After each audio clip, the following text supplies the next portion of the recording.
Hər vaxtınız xeyir olsun. Real TV-nin efirində intervyu vaxtıdır. Bugün media dünyasının ən böyük platformalarından birinə, Şuşaya nəzər salacağıq. Artıq ənənəyə çevrilən və qlobal informasiya məkanının prioritetlərini müəyyənləşdirən Şuşa Qlobal Media Forumu növbəti dəfə beynəlxalq media ictimaiyyətini bir araya gətirəcək. Bu ilin əsas şüarı isə sülh, həqiqət və ehtimaddır.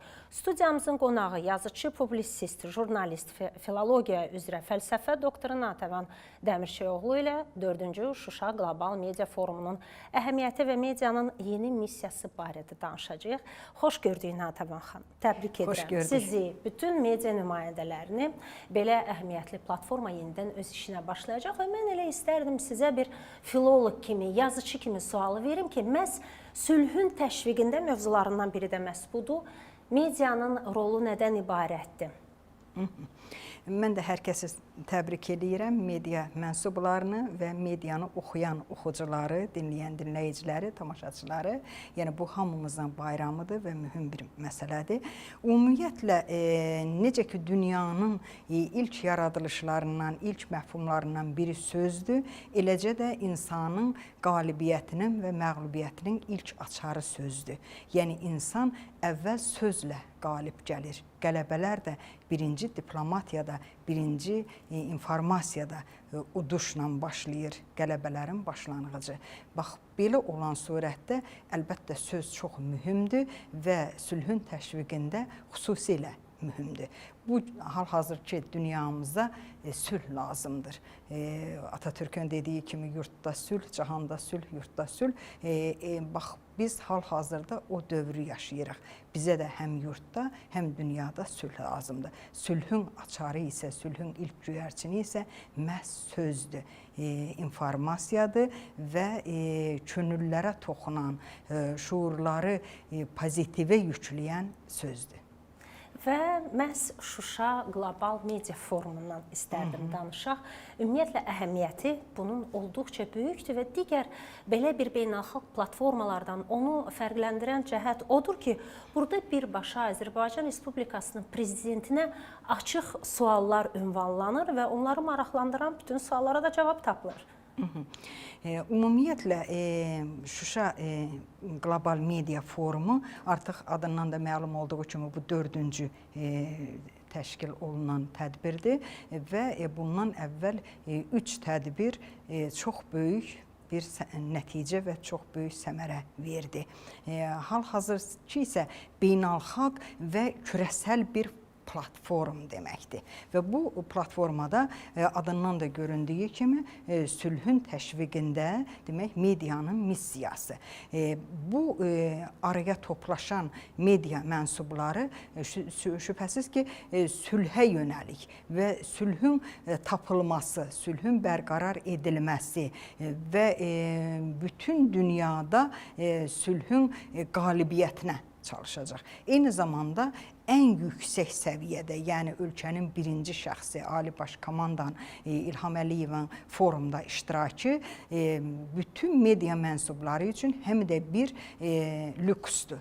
Yəni onların birbaşa bu forumu keçirən ölkənin birinci şəxsinlə kontakta girmək, əlaqələnmək, suallarını ona ünvanlamaq və cavablarını ondan almaq kimi bir imkanları yaranacaq. Və mən bunu sizə deyim ki, ümumiyyətlə Azərbaycan Prezidenti cənab İlham Əliyevin 44 günlük Vətən müharibəsində dünyanın bir sıra ən nüfuzlu telekanallarına və media agentliklərinə verdiyi müsahibədə bu istiqamətdə böyük bir məktəbi var.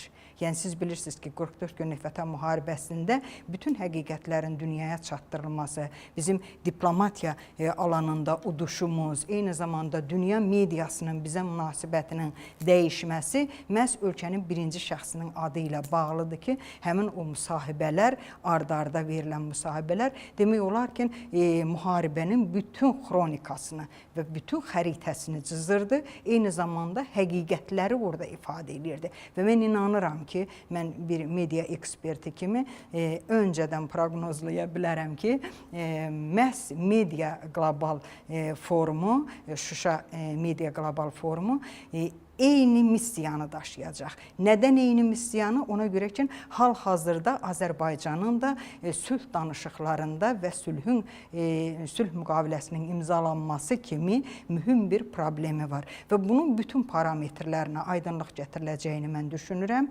Eyni zamanda həm Azərbaycanın sülh müqaviləsini imzalamaq kimi bir problemi var və onunla paralel olaraq bütün dünyada sülhün təşviqinin bir qalibiyyəti bizə lazımdır. Yəni bu təkcə Azərbaycan miqyasında deyil, eyni zamanda dünya miqyasında da belədir və mən inanıram ki, Azərbaycan prezidenti dünyanın 54 ölkədən 160 nümayəndənin gələcəyi gözlənilir və bu 54 ölkənin media mənsublarını razı salacağına təxmin edirəm, inanıram. Natəvan xanım, elə mən istərdim o rəqəmləri deyim. Siz qabaqladınız və baxın, görün necə böyük saydadır media nümayəndələri və burada mövzulardan biri həm də odur ki, həqiqətin bərpasıdır və Şuşada məhz belə bir mövzu ilə qlobal media forumunun iştirakçılarının çıxışı görün nə qədər böyük əhəmiyyətə malikdir və burada həm də nəzərə alsaq ki, azadlığa çıxan Qarabağ, azad olunan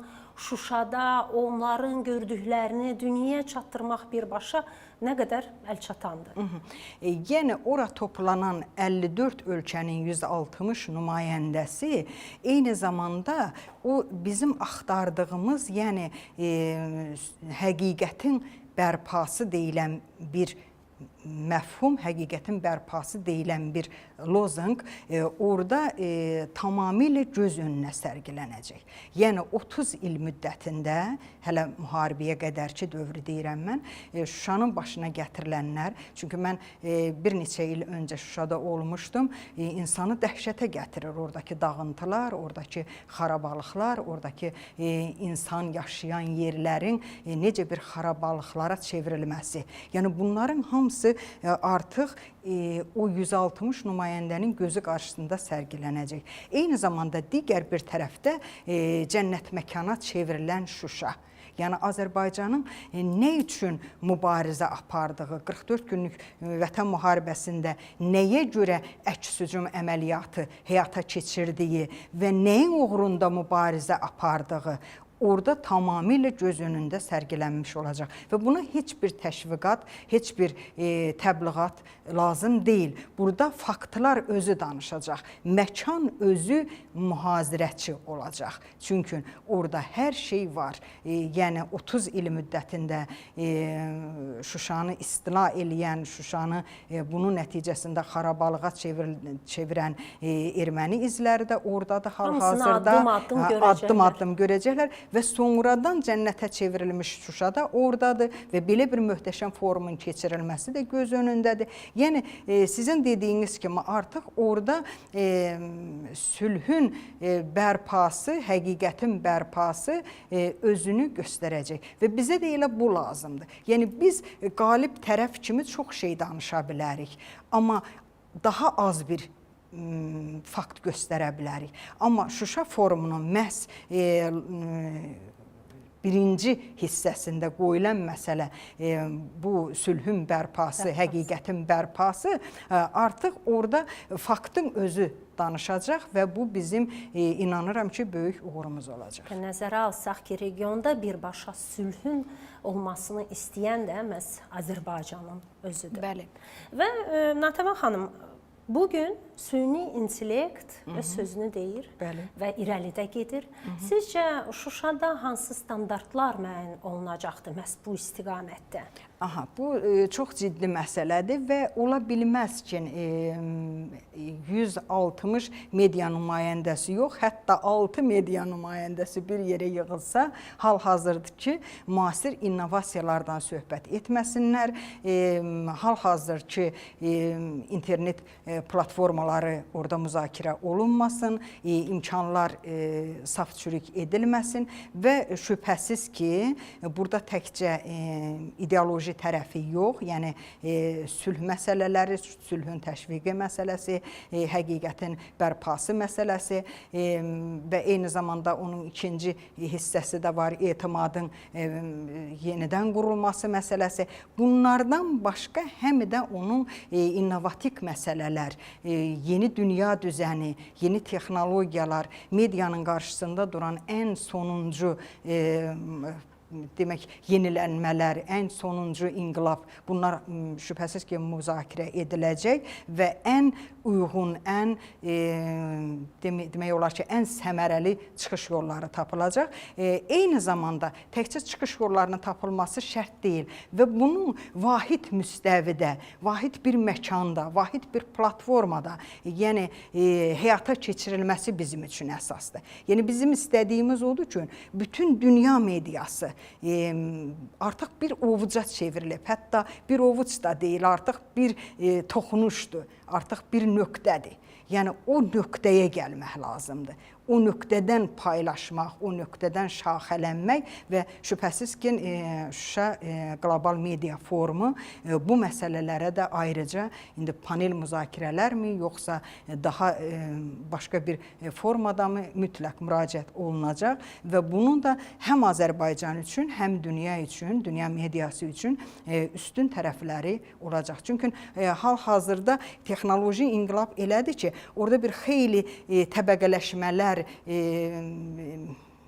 necə deyərlər, o mərtəbələrin yaranmasına səbəb olub. Elə ölkələr var ki, müxtəlif pillələr var. Elə ölkələr var ki, məsələn, orada daha çox inkişaf var. Artıq onlar süni intellektlə bütün işləri həyata keçirirlər. Elə ölkələr var ki, artıq bu öyrənmək mərhələsindədir. Elə ölkələr var ki, bunu hələ yeni mənimsəyir. Ona görə də bu, hər kəsin bir ortamda, hər kəsin bir müstəvidə bu müzakirələrə qoşulmaq və paylaşmaq, bölüşmək, nələrisə özü üçün əxs etmə imkanları da yaradacaq. Bax, bu baxımından da əlbəttə Şuşa forumu çox mühüm məsələdir. Natiman xanım, etiraf edək ki, bugün həm də sosial platformalar, ümumiyyətlə medianın özü də bir çox manipulyasiyalarla doludur və həm də dezinformasiya ilə doludur. Məhz bax, bunun qarşısını almaq üçün media nədən istifadə etməlidir? Hansı alətlərdən istifadə etməlidir ki, informasiya düzgün çatsın və düzgün ünvana düzgün çatsın?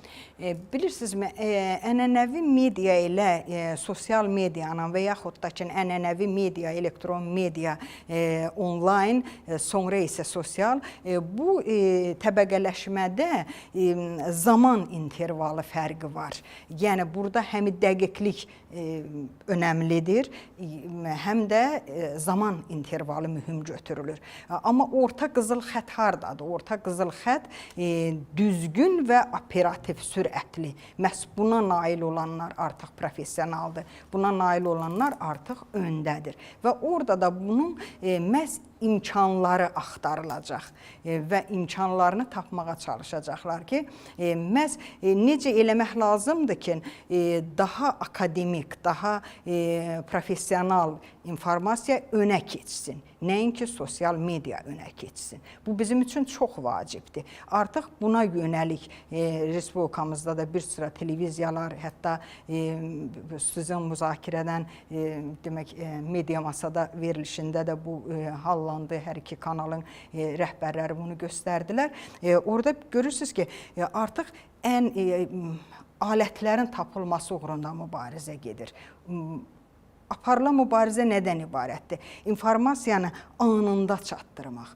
Biz əvvəl deyirdik, operativ informasiya, isti informasiya, qaynar informasiya, yəni bunların hamısını demək sonuncu həddə gətirmək lazımdır. Məhz qaynar informasiyaya gəlmək lazımdır ki, qaynar informasiyanın media, tutaq ki, sosial media bunu verir, amma onun yoxlanılması, dəqiqləşdirilməsi biz nəzəriyyədə də öyrənirik. Məsələn, xəbərin 2 əl qaynaqdan yoxlanılması. Buna bizim orada zamanımız varmı? Demək, biz o qədər sürət götürməliyik ki, həmi bunun 2 əl qaynaq prinsipini pozmayaq, yəni onu da müəyyən mənada saxlayaq, eyni zamanda qaynar informasiyanı çatdıra bilək. Demək, orta qızıl xətt doğrunda mübarizə gedir. Sosial medianı biraz dəqiqliyə gətirmək, ənənəvi medianı isə kifayət qədər sürətə gətirmək. Məsələn, orada texnoloji məsələlər var idi, orada xəbərləmənin prinsipləri var idi.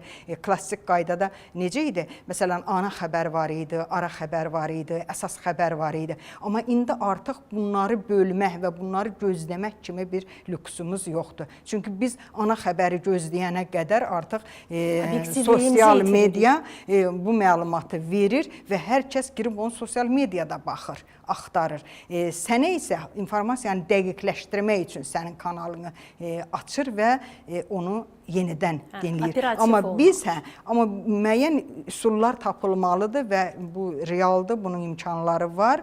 Biz əsas xəbəri, ana xəbəri gözləmədən artıq informasiyanı önə çəkməliyik. Hər dəqiqə, hər an zamanı qabaqlamaq və informasiyanı tutmaq. Həm operativ olmaq, həm operativ olmaq, həm də dürüst olmaq. Orada bizim o göstərdiyimiz ədalətlilik prinsipi var, müxtəlif bizim kodeksimizdə var da, tələblər var. O tələblər sonrakı məsələlərdir və biz onları da göz altında saxlamalıyıq. Onlara da riayət eləməliyik. Yəni xəbər həm dürüst olmalıdır, həm biz vicdanlı xəbərdən danışa bilmərik, hadisə vicdansız ola bilər. Sadəcə xəbərin çatdırılmasında biz operativ, şərhin verilməsində isə dürüst olmalıyıq. Yəni bizim dürüstlüyümüz, bizim vicdanlılığımız artıq onun ikinci mərhələsində gəlir. Birinci mərhələsində isə operativlik gəlir ki, olduğu kimi onu çatdırmaq. Amma biz onu necə təhlil eləyəcəyik, necə izah verəcək.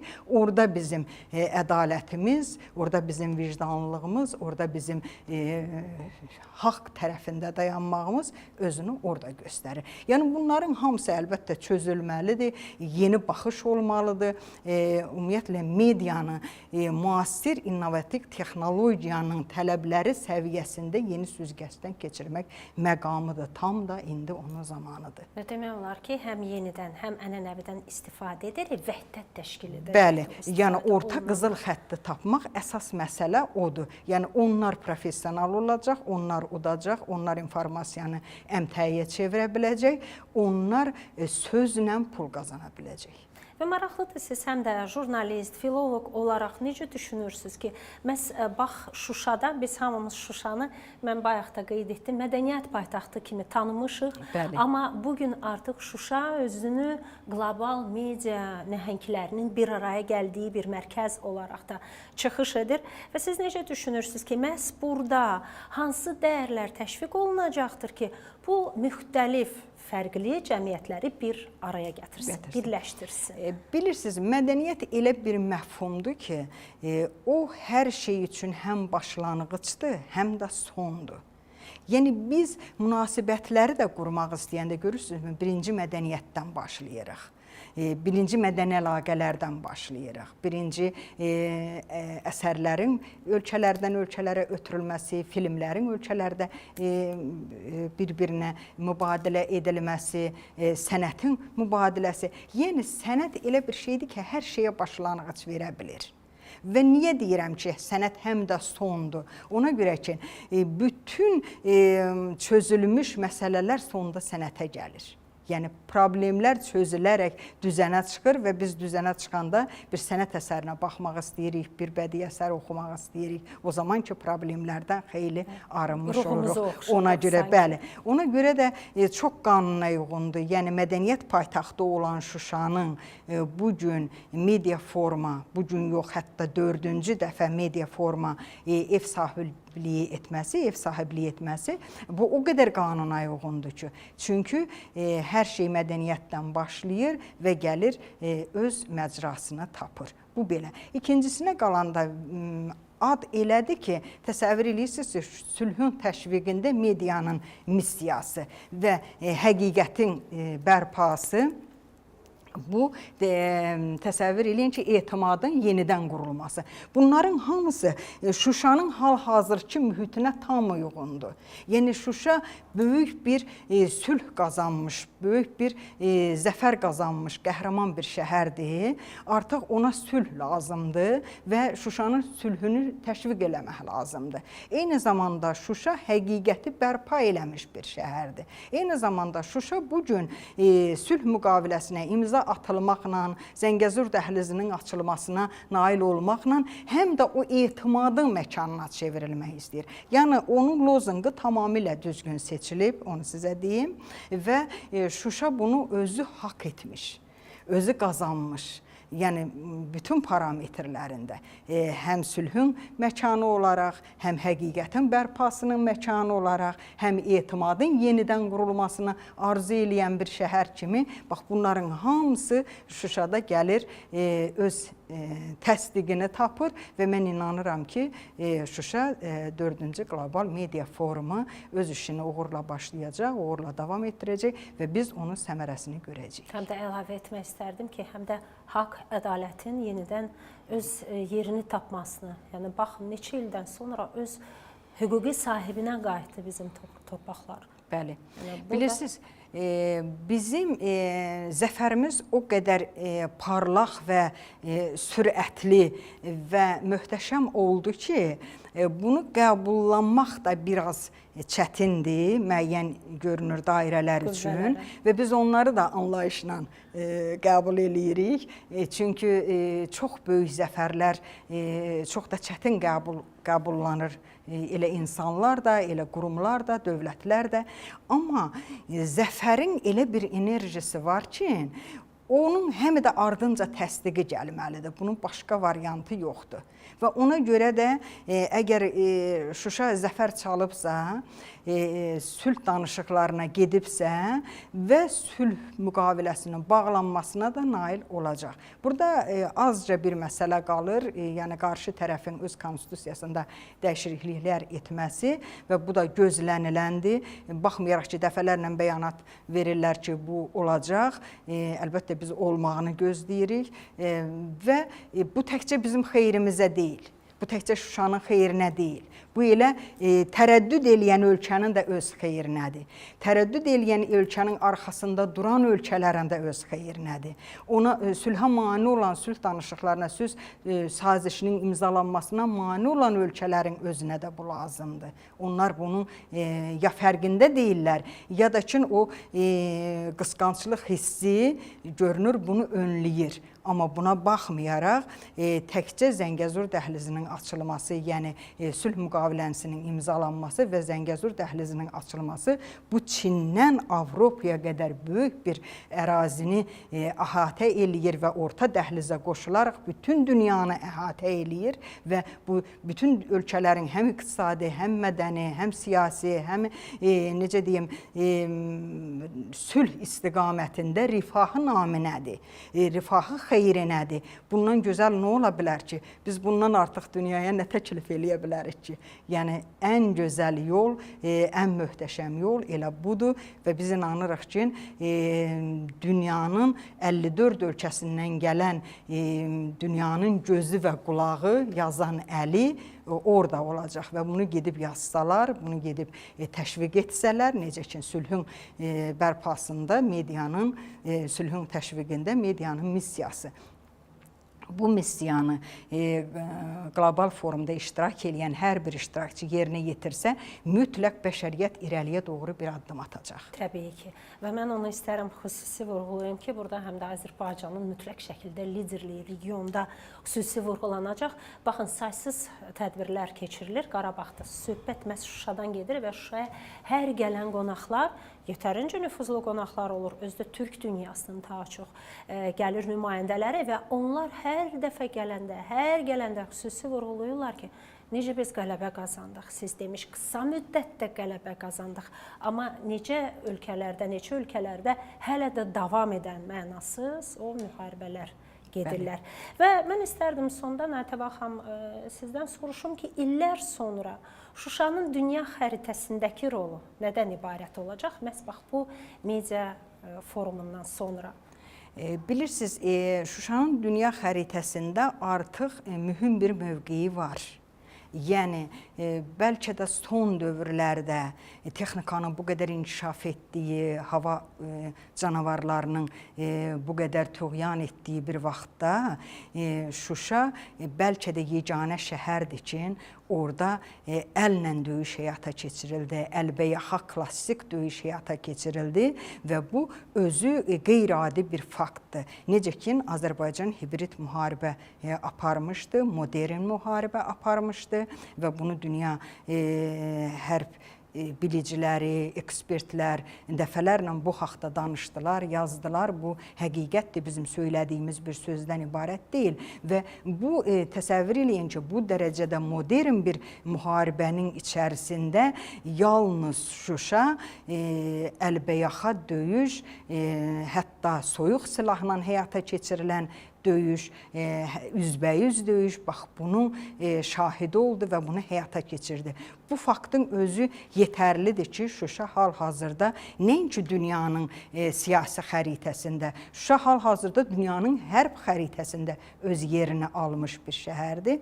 Bundan sonra Şuşada müharibədən sonra və zəfərdən sonra gedən quruculuq işləri dünyanın iqtisadi xəritəsində öz yerini alacaq. Yəni bu dünya iqtisadiyyatında elə də çox təsadüf edilən, çox rastlanan bir fakt deyil ki, bir dağıdılmış şəhər, yerlə yeskan edilmiş şəhər, demək olar ki, əsas binaları, əsas inzibati binaları, mühüm tarixi obyektləri və mədəniyyət abidələri dağıdılmış, yerlə yeskan olunmuş bir şəhər birdən-birə bu şəhərdə bu şəkildə bərpa edilsin. Bunun özü bir həm də iqtisadi xəritədə yer ala biləcək bir məsələdir. Eyni zamanda mədəniyyət müstəvisində Şuşanın istər keçmişi, istər bugünü, istərsə də gələcəyi bir şəhər nə qədər bir mədəniyyət mərkəzi ola bilər, bir şəhər neçə istiqamətdə dahilər yetirə bilər və bu gün o ənənələri davam elətdirə bilər. Yəni bu da Şuşanın taleyinə düşüb və bunu bir tədqiq eləyən olsa beynəlxalq səviyyədə, bunu öyrənən olsa, bunun tarixini yazan olsa, bugününü və perspektivlərini izahlayan olsa, görər ki, bir məkan üçün Şuşa doğrudan da bir unikal bir yerdir və mən müqayisə üçün onu da deyim ki, qarşı dövlətin lideri gələndə necə Şuşada demişdi ki, nə boğucu şəhərdir, nə darıxdırıcı havası var. Amma məhz o yurdun evladı olan, məhz o yurdun sahibi olan insan isə dönə-dönə Şuşaya qayıdır, bizimlidir və Şuşadan aldığı zövqü bəlkə də heç yerdən almır. Bu nə ilə bağlıdır? Biz bütün kod açarlarımızla Şuşaya bağlıyıq və şəxsən mən özüm bir dəfə Şuşada olmuşam, amma yenidən orada olmaq arzum heç vaxt səngimir və heç nəyinə əvəzlənmir. Ona görə ki, Şuşanın böyük bir əhənruba kimi çəkici qüvvəsi var və o çəkici qüvvə inkişafa bağlıdır. O çəkici qüvvə və böyük bir çiçəklənmə gətirir, böyük bir nailiyyət gətirir, böyük bir nüfuz gətirir və bunların hamısı ola bilməz ki, ümumi dünya xəritəsində yer almasın. Biz inanırıq ki, Şuşa indikindən daha məşhur olacaq. Çox sağ olun, təşəkkür edirəm. Mən sizə təşəkkür edirəm. Və 4-cü Şuşa Qlobal Media Forumunun sülhə, həqiqətin bərpasına və etimadın yenidən qurulmasına xidmət edən ideyalarını bugün studiyamızın qonağı yazıcı, publisist, jurnalist, filologiya üzrə fəlsəfə doktoru Natəvan Dəmirçioğlu ilə müzakirə etdik.